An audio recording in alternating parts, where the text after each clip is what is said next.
identified Lufax as a commission-identified issuer under the Holding Foreign Company Accountable Act on May 9, 2022. Over 100 Chinese ADRs have been included on the SEC's provisional list. More importantly, we have been delighted by the positive market signals indicating that the PRC and U.S. authorities are moving closer towards an agreement. During the recent 2022 Boao Forum for Asia annual conference, Vice Chairman of the China Securities Regulatory Commission, Mr. Fang Xinhai, stated that negotiations between Chinese and American regulators over audit issues involving U.S.-listed Chinese companies have proceeded smoothly so far, and that a cooperation agreement appears to be possible. We are confident that the delisting risk will likely diminish further. 第三方面，陆控的中长期发展。Third, Lufax mid to long-term development. 尽管短期内受疫情影响，公司业绩承压，但我想强调的是，陆控的业务具备符合政策导向、市场潜力巨大、业务模式独特、资本实力雄厚等四大优势，能够支持公司平稳度过经济周期。Despite the short-term challenges caused by COVID-19, what I would like to reiterate here are the four key competitive advantages that we possess, namely alignment with policy direction, tremendous market potential, unique business model, and abundant capital reserves. These advantages have given us confidence that we should be able to navigate through the current economic cycle. 一、符合政策导向。Alignment with policy directions.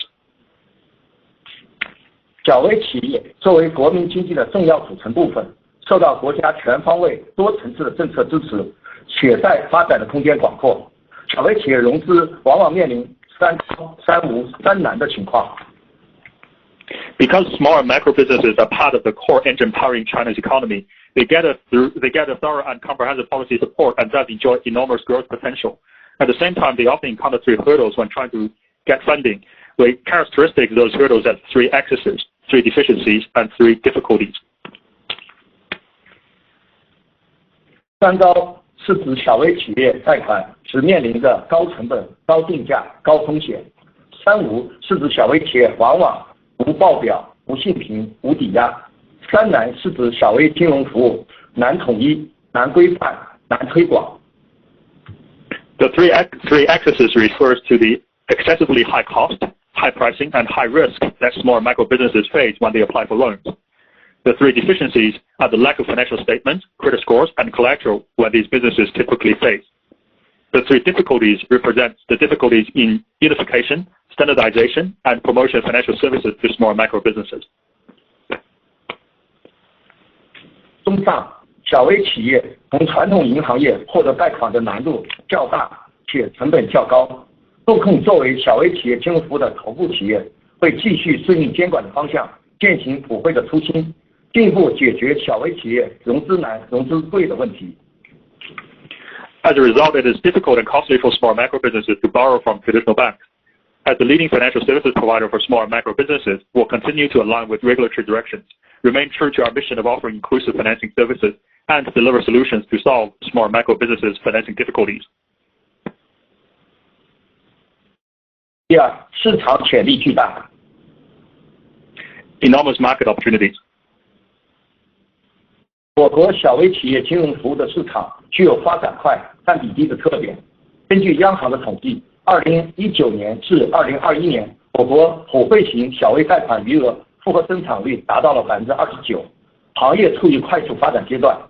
同时，单位余额占金融机构各项贷款总额只有10%，占比较低，与发达国家大约30%的小微贷款占比尚有一定差距。因此，我们相信小微企业金融服务的市场潜力巨大，在各种市场支持下将持续高速增长。Domestic financial services targeting small and micro businesses can be characterized as high growth and low penetration. According to statistics from the People's Bank of China, the balance of inclusive loans to small and micro businesses grew at 29% CAGR from 2019 to 2021, and it constitutes roughly 10% of total loans. Although the industry is growing rapidly, it still has a long way to go to catch up with its peers in developed countries, where 30% of total loans are lent to small and micro businesses. Such a gap presents an enticing opportunity for the industry to develop under a variety of supportive policies. 三、业务模式独特。Unique business model. 公司通过线上线下相结合的模式，聚焦服务于小微企业主的贷款需求，并凭借18年的经营实践，摸索出一套高效的客户触达和风险管理体系，积累了丰富的科技与线上运营经验。公司管理层具有金融科技行业的复合背景，凭借丰富的管理经验及国际化视野，有能力带领公司不断实现突破。我们相信路控独特的业务模式在当下的市场环境中将继续发挥积极作用，帮助我们更平稳地度过外部环境的波动。Over the past 18 years, we have been providing integrated online to offline financing services to satisfy small and micro businesses' needs. Our technology combined with our online operational experience have equipped us with an effective mechanism to reach borrowers and manage risks. Led by a team of seasoned executives with extensive expertise in technology and finance, rich experience in operational management, and global vision in corporate development, we have broken down barriers and achieved important breakthroughs. We believe that our unique business model will support and continue to serve as a solid foundation for our steady growth and steer us through market fluctuations. 4. 资本实力雄厚。 Abundant capital reserves. 截至2022年3月末，路控的净资产达到了约1000亿人民币，上面拥有超过400亿人民币的现金。充足的资本，一方面可以帮助我们平稳度过经济周期，另一方面也保持了我们持续回馈股东的能力。尽管今年业绩可能受到疫情影响，但管理层将持续每股分红不低于2021年的水平。As of March 31st, 2022, we had ample capital reserves of roughly RMB 100 billion in net assets and over RMB 40 billion in cash, thus ensuring our smooth navigation through economic cycles and consistent returns to our shareholders. Despite the challenges brought by COVID-19 this year, we will maintain our per ADS dividend amount at the same or above level than that in 2021. 综上所述，虽然今年的宏观经济环境面临挑战，但是公司依托在政策、市场、模式、资本4个方面的优势，一定能与小微企业一起平稳度过当下的周期，持续健康的发展。公司也将持续响应国家政策，服务小微企业，助力实体经济的发展。In summary, despite this year's challenging macro environment, our advantages in regulatory compliance, market potential, business models, and capital reserves have positioned us well to navigate through the current economic cycle while executing our mission of serving small and micro business owners. Going forward, we'll remain fully in sync with China's national policy directive of supporting the growth and development of small micro businesses and the real economy at large. 接下来，请 Greg 具体介绍公司的经营情况。With that, I'll turn the call over to Greg, who will share our business updates in detail. Thank you, Chairman Ji. In the first quarter, we built on the solid foundations of 2021 to deliver stable operational results in an increasingly challenging environment. Cognizant of the negative impact brought by COVID's resurgence, we have recently launched critical actions for the more difficult market conditions ahead. Before turning to our COVID response, let me highlight a few key figures for the first quarter. Please note that all numbers are in RMB terms unless otherwise stated. In the first quarter, we generated 17.3 billion of total income and 5.3 billion of net profit, both figures exceeding our prior guidance. The take rate in our retail credit facilitation business remained steady at 9.7% this quarter versus 10% a year ago. By the end of the first quarter, the wealth management business saw stable client assets of 433 billion, despite volatile markets, and the revenue take rate in this business reached 53.9 basis points in March.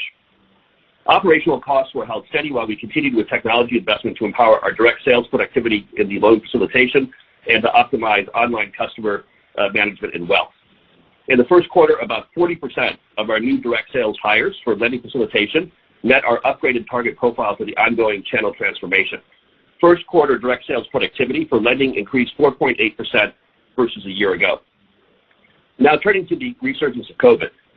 We believe the multi-city lockdowns that started in March will likely have a deeper impact on the economy and our operations than seen prior in 2020. Our 18 years of credit experience has taught us that rapid changes in the environment requires decisive preemptive steps to both minimize downside risks and to be best positioned for growth when the environment recovers. Under the current zero COVID policy, we believe that simultaneous rolling lockdowns across multiple cities will likely remain rooted in the landscape through most of the remainder of 2022.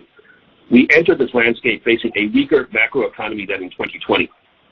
The 2-month-plus long lockdown of Shanghai, its interregional, interprovincial highways, its supply chains, is creating much larger ripple effects than those seen in Wuhan during 2020. Through the lens of our data and experience, we can now roughly profile the impact of Shanghai's lockdown on our lending facilitation business. We forecast that C to M3 flow rates will triple during the lockdown period, gradually returning to pre-lockdown levels 6 months after the lockdown ends. However, as zero COVID policies and restrictions are constantly evolving, it's difficult to predict their impact on other cities. Furthermore, we think it's only prudent to assume that during the second half of the year, more cities could be placed under the varying degrees of lockdown. From our vantage point, we are unable to estimate the exact number of cities that could be affected, and thus the overall impact is extremely difficult to assess at this point. While there remain uncertainties ahead, we are nonetheless confident that the array of measures we have implemented nationwide will mitigate the challenges posed by this operating environment. These measures include targeting higher quality customers, providing more customized products, and improving our risk management efficiency. First, we are continuing to target higher quality customers and tightening our credit policy by utilizing a differentiated approach. On the one hand, we are gradually ceasing serving high-risk profile customers. For non-small business owners or industries that are likely to be hardest hit by COVID, for example, travel-related, we have tightened our credit policies nationwide. On the other hand, we've adopted a differentiated approach based on risk performance. For geographies and channels with stronger credit performance entering this landscape, we've made smaller adjustments. And for geographies with below C to M3 flow rates, we only target new businesses and loan top-ups for the highest quality customer segments. Second, we are providing a greater number of customized products to mitigate any potential sales losses created by our adoption of higher quality standards. For those customers who represent too high a credit risk for us to provide unsecured loans, we encourage them to pledge collateral and apply for secured loans. For those small business owners who have higher quality risk profiles, we provide them with lower APRs, longer tenor period products, and more flexible payment schedules to relieve their financial burden and to help them overcome their current difficulties. Finally, we are improving our risk management efficiency. Our collections team are equipped with our risk management system, remote working platforms, technology tools, and deep experience they gained in 2020 to their work. By leveraging these tools and abilities, they can work remotely to monitor the status of borrowers, proactively identify potential loans at risk, and take immediate action on loan collection. Our proprietary data-driven collection force of 10,000 agents is deployed across 10 cities. This team, together with our more than 57,000 direct sales agents, is fully deployed to help manage and mitigate any of all risks. It's also important to note, as Chairman Xi just did now, that our strong balance sheet and cash position provide us with resilient ability to overcome challenges.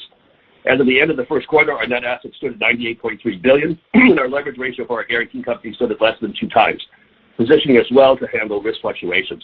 Our credit insurance partners are also in a strong capital position to handle associated risks, although they will certainly reprice credit insurance fees as we move through the cycle.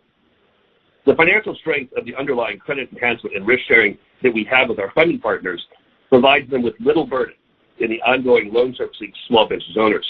We believe this notable strength will enable stable funding availability through this challenging time and further distinguish Lufax versus other platforms who may now charge higher prices, encounter higher risks, and have less capital resources to protect operational resilience. Being in a relatively strong position with strong partners will enable faster resumption of growth when the macro environment stabilizes. While we are selectively putting on the brakes on new loan growth to be prudent near term, we also remain focused on executing our longer-term strategic priorities. The channel transformation has continued at pace in the first quarter, with our direct sales making up 57% of new sales in the first quarter versus 49% a year ago, underpinning the improved productivity. Also within the direct sales team, we recruited more high-quality talent and dismissed below-average performing ones. As a result, high-quality talents accounted for 40% of new hires in the first quarter, and we believe this proportion will continue to grow. More broadly, we sense the regulatory environment is placing increased focus on funding availability for small business sector, indicating likely greater stability and regulatory requirements this year versus the past year. Taking all these points together does lead us to revised guidance for the first half of 2022, and we will provide full year guidance when we get more clarity. Our renewed guidance in this very dynamic environment is based on the principle that it is better to be conservative early rather than sorry later. Hence, we are revising our new loan sales growth for the first half of 2022 to decrease between 7 and 10%. For our wealth management business forecasts, we remain largely unchanged and will continue to monitor domestic capital performance, which impacts investor CA and overall investment sentiment. We expect our first half revenue growth to be 8 to 10% year on year. We believe the impact of the lockdown in multiple cities, the volatility we see in foreign exchange rates, and our increase in credit losses where we bear risk will be higher than previous guidance. Thus, our net profit for the first half is likely to decrease between 11 and 13% year on year. If non-cash foreign exchange losses were excluded from calculation of net profit, then the company's expectation for the first half profit will be a decrease of 3 to 4%. As Chairman Xi just said, we are confident that we will successfully navigate through the current cycle and are committed to maintaining our 2022 per ADS dividend amount at or above the level in 2021. Last but not least, our CFO, James, has decided to take an early retirement. James has been with the company for 8 years, and we really want to thank him for his great contribution to the company. The company has started a search for a new CFO, and during the interim period, Mr. David Choi will assume the finance function of the company. With that, I'll turn the call over to James Jung, our CFO, to go over the financial details. James? Thank you, Greg. I will now provide a closer look into our first quarter results. Please note that all numbers are in RMB terms, and all comparisons are on a year-over-year basis unless otherwise stated. We achieved solid financial results in the first quarter as we continue to drive growth in both the top line and the bottom line. During the quarter, our total income was 17.3 billion, up 13.5% year-over-year, and our net profit increased by 6.5% to 5.3 billion year-over-year. Let's have a closer look at our operating numbers. First, we maintained a stable unit economics for our retail credit facilitation business while further reducing our APR. Our loan balance APR was 21.8% in the first quarter of 2022, a 3 percentage point decline from 24.8% in the first quarter of 2021. In comparison, our loan balance take rate was 9.7% in the first quarter of 2022, only a 0.3 percentage point decline from 10% in the first quarter of 2021. Our continued efforts to diversify funding sources, engage with more banking partners, reduce credit insurance premiums on our loan portfolio, and improve customer charging mechanisms to diminish the impact from the early loan repayments enabled us to maintain stable unit economics and drive further enhancements for ourselves and operating efficiency despite APR declines. Second, we continue to penetrate our core and targeted customer segments. On the retail credit side, we continue focusing on serving small business owners. During the first quarter, excluding our consumer finance subsidiary, 83.5% of new loans facilitated were dispersed to small business owners, up from 75.7% in the same period of 2021. On the wealth management side, despite the negative impact of P2P and online deposit products runoff, we managed to grow our total client assets by 2.7% to 432.6 billion as of March 31st, 2022. Client asset contribution from mass affluent customers investing more than 300,000 increased to 81.3% as of March 31st, 2022, up from 76.3% as of March 31st, 2021. Third, we continue to drive forth the evolutions of our risk-sharing business while maintaining vigilant on asset quality changes. In line with prevailing regulatory requirements, we bore credit risks for 20.4% of the new loans we facilitated in the first quarter of 2022, up from 12.5% in the first quarter last year. All of the aforementioned operating metrics exclude those of our consumer finance subsidiary. Due to the slowdown of macroeconomic growth and the COVID-19 pandemic, we saw some deteriorations of overall asset quality. However, thanks to our risk management system, the negative impact on our risk indicators are limited. Excluding consumer finance subsidiary, our DPD 30+ and the DPD 90+ delinquency rates were 2.6% and 1.4% for the total loans we facilitated as of March 31st, 2022, compared to 2.2% and 1.2% as of December 31st, 2021. We will remain vigilant and be prudent on our borrower acquisition and risk management strategy. Now let's take a closer look at our first quarter financial numbers. At the highest level, our total income in the first quarter grew by 2.1 billion, or 30.5% year-over-year growth, while total expense increased by 1.6 billion, or 19.1% year-over-year growth. The net income grew by 6.5% year-over-year to reach 5.3 billion. If no cash foreign exchange losses were excluded from the calculations of the net profit, then the year-over-year net profit change would be 2.1%. While operating-related costs continue to remain flat due to efficiencies, total expense increase is primarily driven by credit impairment costs due to higher risk-taking and increased risk and impairment provision rate related to loans. Next, let's go through the financial numbers line by line. As the total income mix of our retail credit facilitation business continues to change, thanks to the evolution of our business and the risk-sharing model, total income increased by 2.1 billion, or 13.5% year-over-year.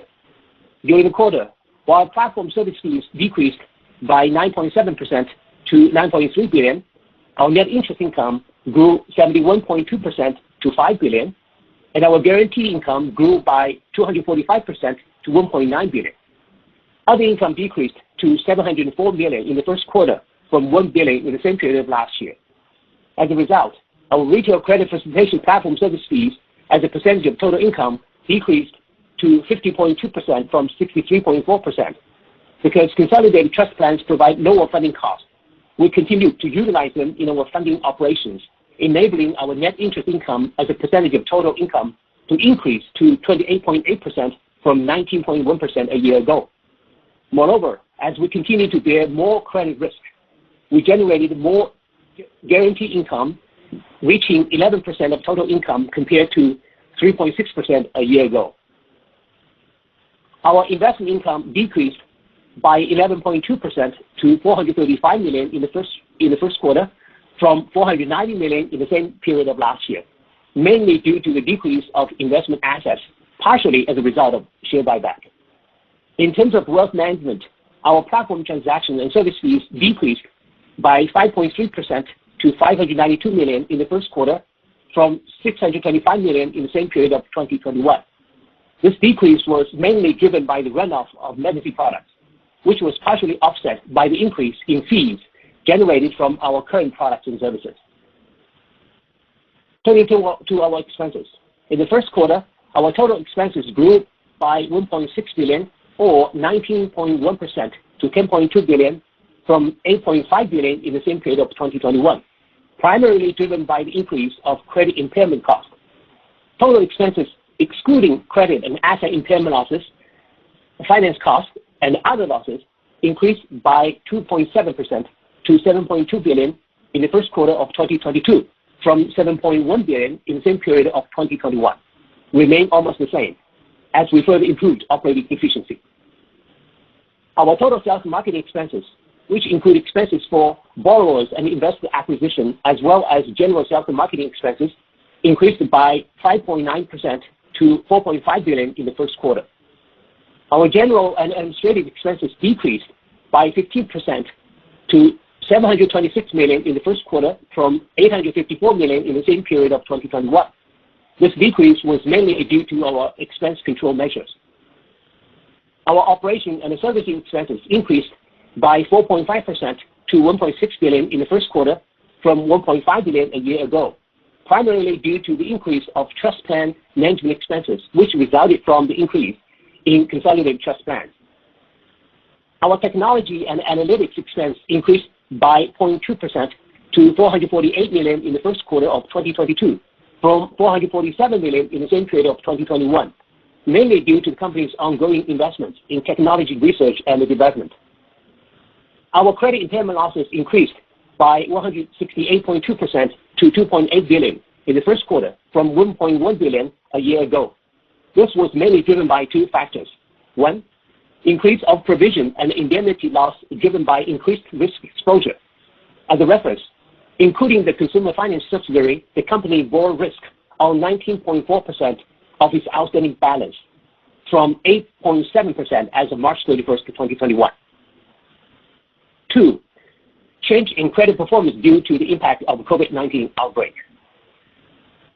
Our finance costs decreased by 25.7% to $211 million in the first quarter from $284 million a year ago, mainly due to the increase in interest income resulting from the increase in deposits.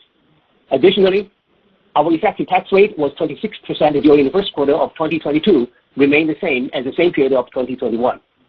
Other gains were $118 million in the first quarter of 2022 compared to other losses of $138 million in the same period of 2021, mainly due to the foreign exchange gains in the first quarter of 2022.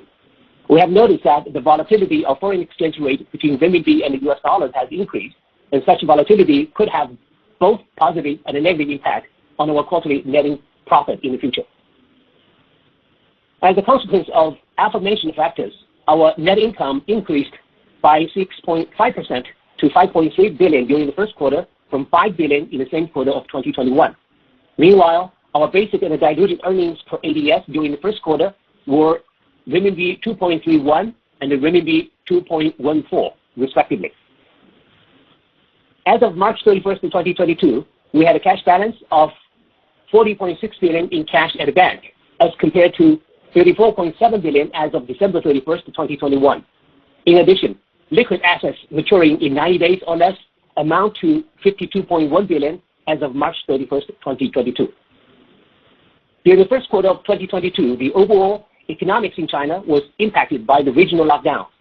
And the current zero COVID policy, we believe that rolling lockdowns simultaneously across multiple cities will likely remain rooted in the landscape throughout most of 2022, thus exerting severe negative influences towards the entire economy and the credit business.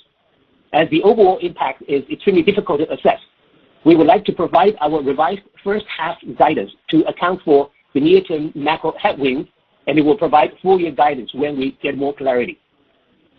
For the first half of 2022, as we become more prudent in underwriting, we expect new loans facilitated to decrease between 7% to 10% year-over-year to the range of $294 billion to $301 billion. Client assets to grow by 1 to 3% year-over-year to the range of $425 billion to $434 billion.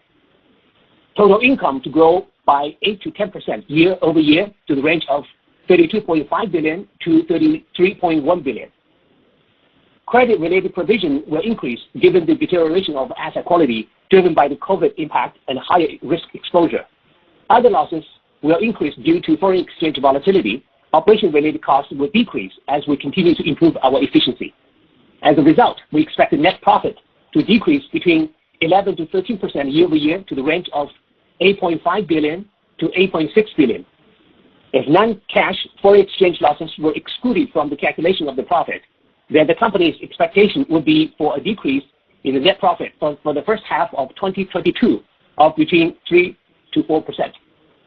The profit growth rate will pick up once the channel optimization impact starts to come through and the credit costs are normalized on annual basis. This forecast reflects our current and preliminary views on the market and operational conditions, which are subject to change. That concludes our prepared remarks for today.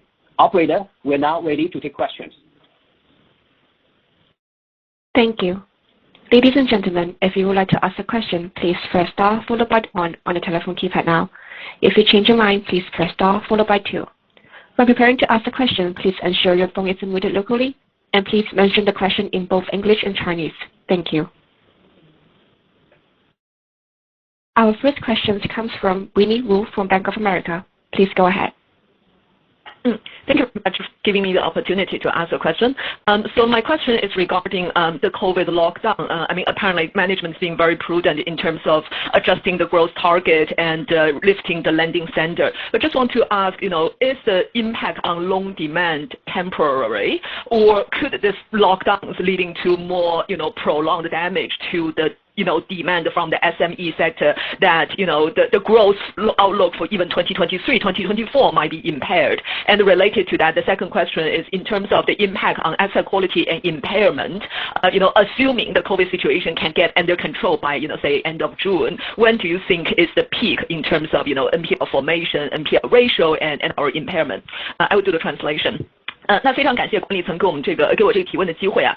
那这个现在这个疫情和封城影响确实对各行各业影响都很大。那我们也很欣喜看到，就是陆金所非常主动的做一些业务结构的调整和更加谨慎的去做这个业务的布局。那我想问2个相关的问题。第一个呢，就是说，这个疫情对于这个小微企业这一块贷款需求、贷款增长的影响，您觉得是一个比较暂时的？随着假设说6月底封城结束，那么我们就能够看到业务就回到say 2020年、或者2019年的情况，还是您觉得就是说，随着这一次连着3年的这个长期的疫情风控，会对小微企业这个结构带来一些结构性的影响，会影响贷款的需求，甚至影响2023到2024一个中长期我们认为可持续的一个稳健可持续的贷款的增速？这是一个关于需求和贷款增速的预期的。第2个是关于就是资产质量的，还是假设说6月底这一波疫情能够大体结束的话，那么从我们自己财务的影响来看，什么时候会是这个不良的形成90天逾期，什么时候可以见顶？是一个3个月、6个月的见顶，还是说因为我们的贷款久期比较长，可能有更长的时间？那从对我们的这个信贷成本拨备的影响来讲的话，什么时候大概是一个最糟糕的时候？然后之后就可以看到拐点，拨备可以下降。谢谢。好，这个问题呢，请那个普惠的董事长 Lufax 回答一下。好，thanks, Jidong and then Winnie. This time COVID impact is quite different from 2020. This time impact is a lot wider and longer. In 2020, the impact was quite limited to certain area and therefore relatively short period of time. Our credit indicators also fully recovered back to pre-pandemic level only in 3 months' time in 2020. And the overall economy was in a better shape back then. Like no supply chain issue, no import-export issue, not a big issue in real estate sector, for example. So I think we all agree that even after this pandemic control comes to an end, the market environment will not be as good as pre-pandemic period at this time. So with the concern on economic downturn, which was shown from many indicators from second half last year, we started taking preemptive actions from fourth quarter last year, and that as a whole, cut off more than 20% of our target segments and made the biggest impact on our live channel new loan sales. It dropped almost 40% from the same period last year as a result. But looking back, we believe we made a right decision, and it is not the right time, we think, to pursue rapid growth. Instead, we'll be more prudent in new customer quality and our asset quality. There are still quite much uncertainties to how this pandemic control play out and its following impact. So thus, that's why we only provide the first half guidance. Nonetheless, you know that we have more than 15 years track record in consumer credit risk management. And we have more than, as Greg said, we have more than 10,000 creditors nationwide who have remote working experience during lockdown situation with the best in-market system support. Also, we can have 57,000 offline direct sales engaged in offline collection and support our collection team. And the demand side, although recently demand on business operation loan is weakening, that's true, but we do not worry about demand side because you know that the market space issues, and then we merely take about 1% market share. And in the long run, we know that this sector will surely grow in line with the government support and policy. And then good news is you ask about when will the peak of the credit loss or delinquency ratio or net flow, and then when it will recover, and then how long it will take. Still uncertain, but the good news is the peak time is already over. April was we saw the highest net flow ratio in terms of sequentially, and then it makes a clear progress, clear improvement starting from May. So I believe. So now we are in the process of recovering already, including Shanghai.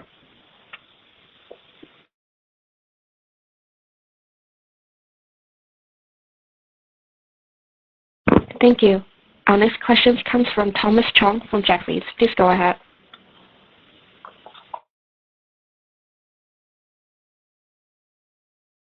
Hi, good morning. Thanks, management, for taking my questions. May quickly ask a question with regard to our wealth management strategies, as well as how the consumer sentiment impacts the business trend. Thank you.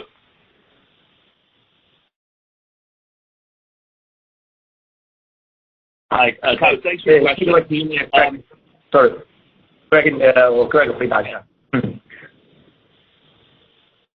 Okay. On the wealth management side, we really continue to do three things.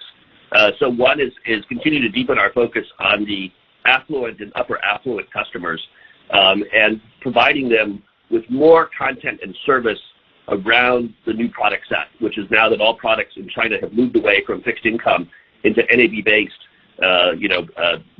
mutual funds, private placement funds that have more volatility than fixed income, providing with more content, more upfront information, more post-investment services, and really combining our relative expertise through online as well as through telecom services where needed for these higher end customers to really help them navigate this new environment. So even though the markets have been in the A share market in China has been down 20 to 30%, really through May now, we've seen quite good stability in the customer base and quite good stability in the CA overall. So we will continue to provide those services, continue to refine them, give customers more real-time input on their portfolios, helping them drive diversification, help improve their overall customer mix so they can generate a steady return in a difficult environment. We do have hope that, now that the markets have come off quite a bit in the first half, that we may have a chance for some recovery for customers in the second half, which would be very helpful as we continue to change this product mix to this target segment. The other thing that we are doing as well is increasing our focus. This has been something we've been working on for more than a year now on the insurance product set as well. Because certainly as China goes through its overall changes, given our average customer age is about 39 years old on the wealth side, pension-related issues where pension reform is advancing, insurance and pension services are becoming increasingly important. And that's an interesting area because it is a nice margin business to have. So overall, we continue to drive it online. We continue to drive new customer growth. We continue to focus on the upper end and change the product mix to continue to drive up the overall net margin of the business. If you look, as we stated at the end of March, we're at about 53, 54 basis points income over CA, which is up quite a bit from a year ago. So this is an area that we continue to drive, and over the longer term, we hope that it will become a larger contribution to the holdings as a whole.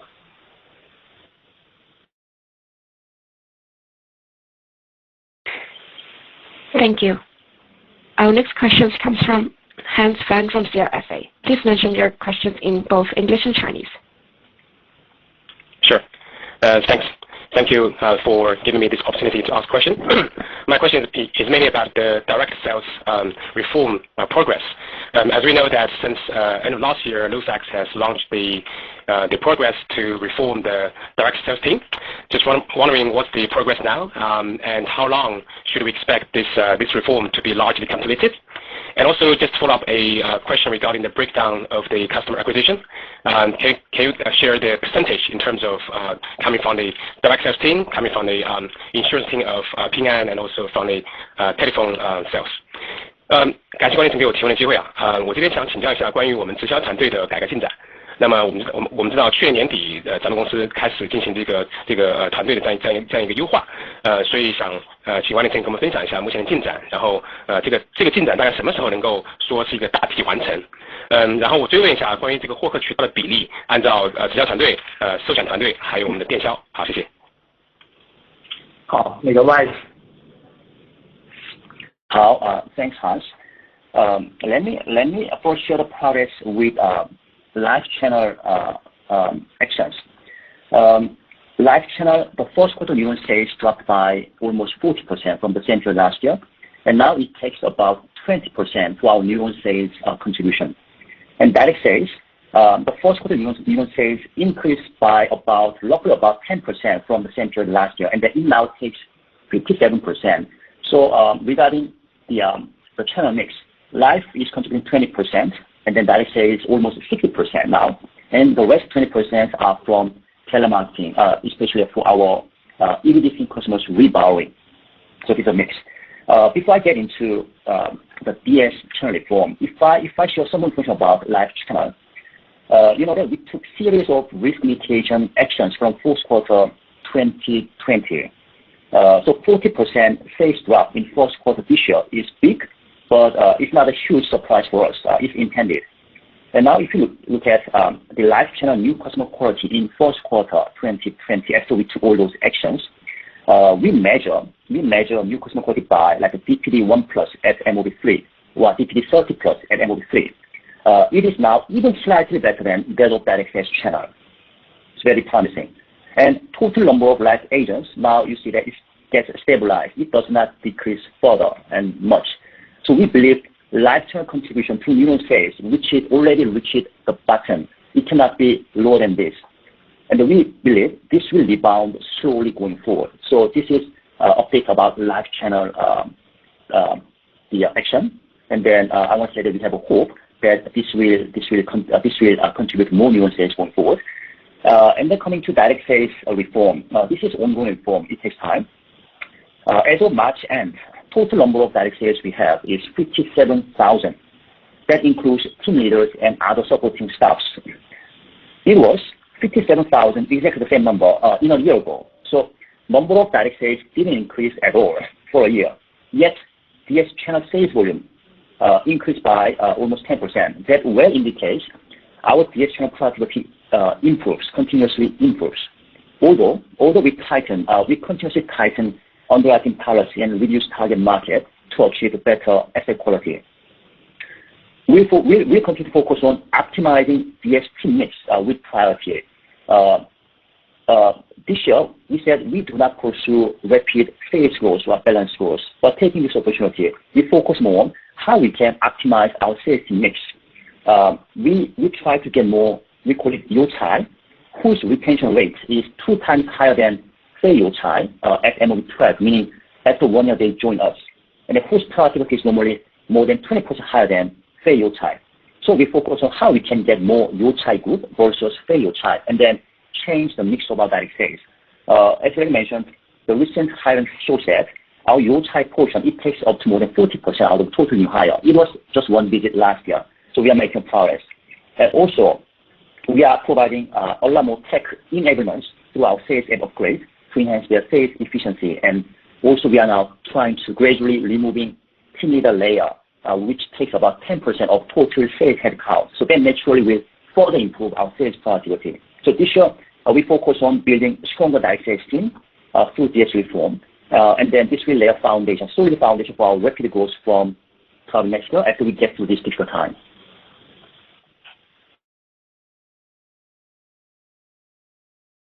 Thank you. I'll now hand over to the management team for closing remarks.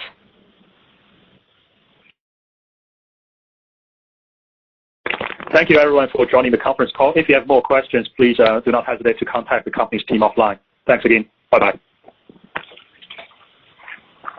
Ladies and gentlemen, this concludes today's call. Thank you all for joining. You may now disconnect the line.